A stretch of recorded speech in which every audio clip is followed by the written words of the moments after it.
Buen día, buen día. Gracias damos a Dios por estar nuevamente en este espacio Mujeres de la Biblia. ¿Sí?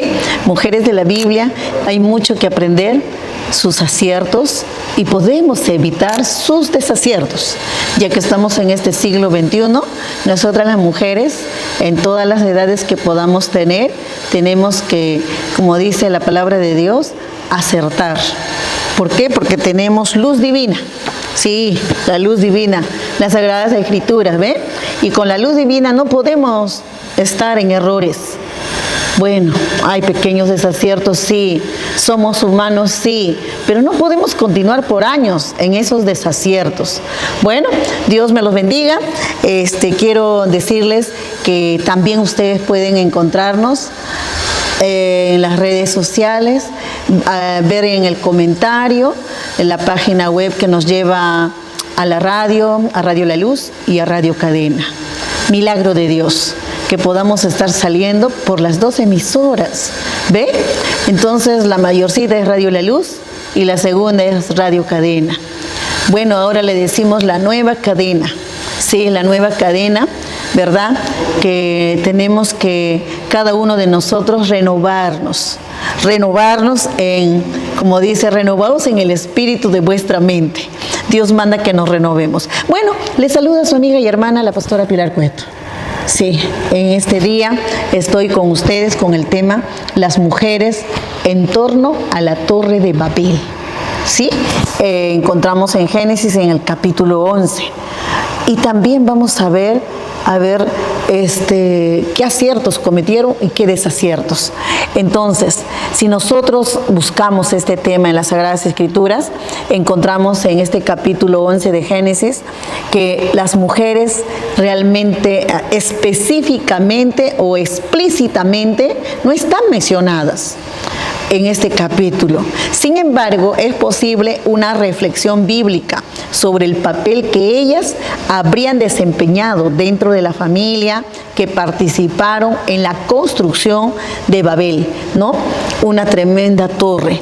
Entonces, tú y yo tenemos que ver, analizar por qué este capítulo 11, del versículo 1 al 9, podemos nosotros ahora reflexionar. Somos mujeres de este siglo, somos mujeres también, algunas cristianas, algunas no, pero somos mujeres, ¿ve? Y la historia de la Torre de Babel, ¿qué cosa narra? Cómo la humanidad, después del diluvio, ¿no?, hablaba un solo idioma. Santo Dios, ¿ve? Entonces ellos no eran como ahora nosotros, ¿no? Yo admiro a este bendito varón, Armando, ¿cómo se llama? Ay, ya me olvidé. Es el líder del partido aprista, ¿ve? Entonces este varón, ¿verdad?, que sabía 7 idiomas. Y cómo él pudo ser, ¿no?, tan sabio. Pero en los tiempos de la Torre de Babel, la gente solo hablaba un solo idioma. Y ellos decidieron hacer una ciudad con una torre inmensa. Hasta querían llegar al cielo, tremenda torre, ¿no?, cuya cúspide llegue pues arriba, ¿no? Su propósito era hacerse un nombre y evitar ser dispersados por toda la tierra. Pero, ¿sabe? Dios, que lo ve todo, Dios que conoce todo, confundió sus lenguas y los dispersó. Aunque el texto aquí no menciona que habían mujeres, pero ellas estaban allí porque el varón siempre tiene una esposa, tiene unos hijos, tiene hijas, tiene madre, tiene hermanas. Entonces ahí estaban las mujeres. Ellas habitaban en aquella ciudad, pero su presencia podemos analizarlo a la luz de los principios bíblicos. ¿Ve? La palabra de Dios. ¿Cuál es el desacierto de los hombres, de la humanidad en estos tiempos? Mira, el desacierto que participaron ellos en un proyecto basado en el orgullo colectivo. Tengamos cuidado con el orgullo. Toda sociedad está compuesta por hombres, por mujeres, por familias, por niños, y esto involucra en un proyecto que buscaba la autosuficiencia, la fama, ¿ve? Entonces, cuando se busca solo ese objetivo, allí chocamos con los principios bíblicos. ¿Y qué podemos aprender cuando una comunidad pone su confianza en su propio ego, en su propio yo, en su propia grandeza, en lugar de poner su confianza en Dios? Todos pueden verse arrastrados por ese mismo espíritu. Y creo que esto lo hemos vivido muchos de nosotros. Hemos visto, ay, lo admiro, ay, cómo está fulano de tal, ay, cómo está fulana de tal, ¿no? Entonces ellos dijeron, hagámonos un nombre, en el versículo 14 del capítulo 11 de Génesis. Entonces allí estaba un gran desacierto. También aceptar la cultura como algo que nos domina. No hay evidencia de que alguien cuestionara el propósito de la torre. ¿Saben? Las familias, incluidas las mujeres, vivían bajo la mentalidad de la uniformidad y rebeldía contra el mandato divino de llenar la tierra. Génesis capítulo 9. La fe requiere discernimiento para no seguir cosas incorrectas, ¿no? Corrientes no adecuadas, que contradicen la voluntad de Dios. Todo que pueda estar en contra de la voluntad de Dios no es bueno, ¿ve? Entonces, otro punto es la educación. La educación de los hijos ocurrió en un ambiente de orgullo, de sobreestimarse demasiado, ¿ve? Del ego. Las madres eran las primeras educadoras del hogar. Los niños crecieron observando una sociedad que exaltaba el poder humano más que la obediencia a Dios, ¿no? Nosotros repetimos lo que nos dice en la palabra, la obediencia trae bendición. Claro que sí. El ambiente familiar influye profundamente en la formación espiritual de nuevas generaciones. Por eso los padres en unidad deben poner reglas en su hogar, ¿no? Para esa nueva generación que está. Ahora, ustedes preguntarán, y pastora, ¿y los aciertos? ¿Cuáles son los aciertos? Como el pasaje no menciona acciones específicas de las mujeres, más menciona al varón, ¿no? Estos puntos deben presentarse como inferencias, no como tal vez afirmaciones, ¿ve? Entonces podemos decir que el acierto de estas mujeres es mantener la vida familiar. Ellas, mientras los varones, los hombres estaban edificando esa ciudad, esa torre inmensa, las mujeres probablemente sostenían la vida cotidiana. Ellas seguramente estaban con los hijos al cuidado de ellos, preparando los alimentos, preservando el hogar, ¿no? Entonces, ¿qué es lo que Dios valora? ¿Qué es lo que podemos sacar de este punto? El servicio cotidiano, el servir a los demás, servir a nuestros hijos, servir al cónyuge, servir al entorno familiar, ¿no? Incluso cuando la historia bíblica no describe el detalle, pero estamos en esta probabilidad. Otro acierto de estas mujeres tal vez fue la preservación de las naciones. Después de la dispersión, las familias se multiplicaron por toda la tierra. Las mujeres desempeñaron un papel muy importante, esencial, en el establecimiento de nuevos pueblos y de generaciones. Aquí, ¿qué podemos aprender? ¿Cuál es la lección que podemos tomar? Aun cuando Dios juzga el pecado humano, continúa desarrollándose su plan por medio de las familias. El plan de salvación, ¿no? Que nos ha llegado hasta este tiempo. Entonces, pastora, ¿qué hacían? ¿Qué enseñanzas podemos nosotros aplicarlo como mujeres para estos tiempos? ¿Saben? El éxito sin obediencia a Dios termina en confusión. Mira, tengamos cuidado con nuestros hijos, con amigos, con el entorno, que a veces están en proyectos desarrollando, ¿no? Cuidado que ese éxito les empañe el mirar a Dios y terminen confundidos. Como dice la hermana Gladys, Confucio entró, ¿no? Entonces, la unidad es buena. ¿Por qué es buena la unidad? Cuando está orientada hacia el bien, pero cuando está orientada hacia el mal, no podemos alabar al malo. Las cosas que hacen, las cosas incorrectas de esa persona, no la podemos alabar, ni menos mencionar. Mejor Dios tenga misericordia de él o de ella, ¿no? Entonces nosotros debemos guiarnos y debemos decir, voy a hacer la voluntad de Dios. Hasta el mismo Señor Jesucristo dijo, no se haga mi voluntad sino la tuya. Si el Hijo de Dios lo dijo, ¿cómo no vamos a hacerlo tú y yo? ¿Ve?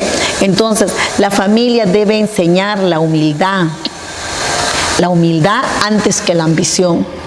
Mira, en mi tierra hay mucho esto de las huacas, y seguramente también en tu lugar, en la provincia donde tú has nacido, y hay gente que está detrás de esas huacas, la ambición. Pero a veces la ambición mata, ¿no? Entonces ya la persona está muriendo así, ya como tú ya sabes. Realmente que da mucha pena los que encontraron esa riqueza tal vez no correcta. ¿Ve? Entonces, las mujeres, nosotras, debemos ejercer una influencia profunda en la formación espiritual de nuestra familia, de nuestros hijos especialmente, porque ya tu cónyuge ya vino así, le ayudamos, él nos ayuda y estamos ahí de esa manera, ¿no? Pero ya fuimos formados, pero de los hijos es tema de nosotras las madres, ¿ve? Por eso tenemos una reunión madres de rodillas, para que los hijos estén de pie, ¿ve? Entonces, nosotros, ¿qué tenemos que hacer? ¿Qué tenemos que decidir hacer? Hacer lo correcto, a la luz de la palabra de Dios, hacer lo correcto, con las normas generales que nos dicen también en nuestra Constitución peruana, en este caso somos de Perú, ¿ve? Yo digo, allí están las reglas para la familia. Dios puede transformar un momento de juicio en el comienzo de una nueva etapa para las naciones. Claro que sí, cuando la gente se vuelve a Dios. Tenemos que volvernos a ese Dios maravilloso. ¿Ve? ¿Qué pasó en Yungay? Había mucho orgullo, mucho ego, mucho pecado, mucha abominación. ¿Y en qué acabó? ¿En qué acabó? Acá en Perú, Yungay, acá en el departamento de Ancash, ¿no? Entonces, mira, aquí podemos ver que la historia de Babel, de esta gran torre, no trata principalmente sobre hombres o mujeres, sino sobre una humanidad unida en la autosuficiencia. Autosuficiencia. Súper orgullo. Tenían el ego muy alto. ¿Cómo querer llegar hasta el cielo? ¿Ve? Entonces, aunque las mujeres no aparecen en forma explícita en el relato, es razonable que estaban allí. Claro que sí, ¿no? Y es razonable también reconocer que compartieron la vida de aquella comunidad, de aquel pueblo, ¿no? Y que tras la dispersión desempeñaron el papel fundamental de la formación de las familias y de las naciones. Uy, pastora, ¿y si fue lo contrario? Es que en esos tiempos el que trabajaba era el varón. El varón era el que iba a trabajar. Y quienes construían eran los hombres. Tal vez compartían con sus mujeres, con su esposa, ¿no? Tal vez ella lo animaba o lo desanimaba, no sabemos. Pero tenemos que sacar una enseñanza de Génesis capítulo 11, que es la verdadera grandeza, no consiste en hacerse un hombre, sino en vivir en obediencia a Dios. ¿Qué vale el buen nombre si pierdes tu salvación? ¿Qué vale el buen nombre si no eres bien visto o bien vista? Ay, hablan mal de mí. Que hablen mal de ti porque tú estás haciendo las cosas correctas. Eso no importa. Pero cuando hablan mal de ti, cuando haces cosas incorrectas, ahí está el problema. Tienes que arrepentirte. Claro que sí. Y estar arrepentido con el Señor. ¿Ve? Dios nos da oportunidades. Tenemos oportunidades. Entonces, bueno, evitemos hasta que nuestros hijos también digan, voy a ser un hombre. Aunque sí, pues, ¿no? Nosotros respetamos el nombre. Mi papá me decía, Pilarcita, tú eres un acueto y tienes que portarte como tal. Dios santo. Entonces, y yo lo miraba y decía, papá, como tal, no, yo soy una Cueto, hija de Dios también. Claro que sí, soy hija de Domingo Cueto y soy hija de mi Padre Celestial. Doblemente uno trae honor, trae, como se dice, para que los padres puedan estar contentos de tu proceder, cómo tú eres, cómo te han criado. Entonces aquí va, ¿no?, el binomio, padres, hijos, hijos a padres. Entonces nosotros, al estudiar el papel de las mujeres en este pasaje del capítulo 11 de Génesis, conviene distinguir cuidadosamente entre lo que el texto afirma y las reflexiones que estamos derivando ahora, que estamos haciendo realmente, y que va a ser también de corrección para nuestras generaciones. Bueno, entonces, y quiero terminar diciéndoles que la participación de la mujer en el siglo XXI, sobre lo que estamos hablando, sobre la Torre de Babel, ¿qué debe ser? Debe ser edificadora del reino de Dios, ya no edificadora de estas torres o de cosas ínfimas, no de nuestra propia fama, sino del reino de Dios. Debemos influir con humildad en la familia, en la sociedad. Debemos tener el don de discernimiento y discernir también la cultura. En Babel nadie cuestionó el proyecto colectivo. ¿Ve? Hoy también existen corrientes de esa manera, culturales, que pueden promover el individualismo, el llanero solitario, la autosuficiencia o el éxito a cualquier costo. Esto no es correcto, ¿ve? Entonces la mujer cristiana, la mujer hija de Dios, la mujer con principios de valores, realmente está llamada a evaluar estas ideas y decidir a la luz de la palabra de Dios, a la luz de los principios bíblicos, en lugar de seguirlas automáticamente, ¿no? Entonces, vamos todos construyendo nuestras vidas basados en las Sagradas Escrituras. Entonces, de esa manera, y no en la autosuficiencia, ¿ve? Entonces, obedeciendo siempre a Dios. Debemos ser agentes de la unidad, ¿ve? De la unidad, para propósitos buenos, para propósitos correctos. Por eso la mujer puede contribuir a esa unidad promoviendo el diálogo, la paz, el perdón, la cooperación en el hogar, en la iglesia, en nuestro centro laboral, en nuestra comunidad, ¿no?, donde nos podemos desarrollar, y debemos dejar un buen legado para nuestras generaciones. ¿Ve? Entonces las decisiones de hoy van a influir en el futuro de tu generación, de nuestras generaciones. Y termino diciéndoles que este programa llega gracias a la colección de estos 8 libros, que también lo puedes adquirir acá en Guzmán Blanco 291. Guzmán Blanco 291, desde las 8 de la mañana hasta las 8 de la noche, a solo 15 soles cada libro. Te animo, por Fiestas Patrias, estamos dando a este precio muy especial. ¿Ve? La fe que cambia todo. Tu incredulidad hace que no cambie nada, pero nuestra fe en Dios sí va a cambiar. Yo sigo teniendo fe en Dios, que todo lo que a mi alrededor se produce en forma contraria a los principios bíblicos, va a acabarse. ¿Por qué? Porque estamos obedeciendo a Dios, estamos cumpliendo el propósito de Dios, que es el de predicar las buenas noticias. ¿Ve? Entonces, el de glorificar a Dios en todo tiempo, y de que podamos nosotros ser buenos comunicadores, buenos evangelistas también, como nos dice, comunicadores del Evangelio del Señor. Entonces, Dios te bendiga, un abrazo a la distancia, estoy para servirte. Bendiciones.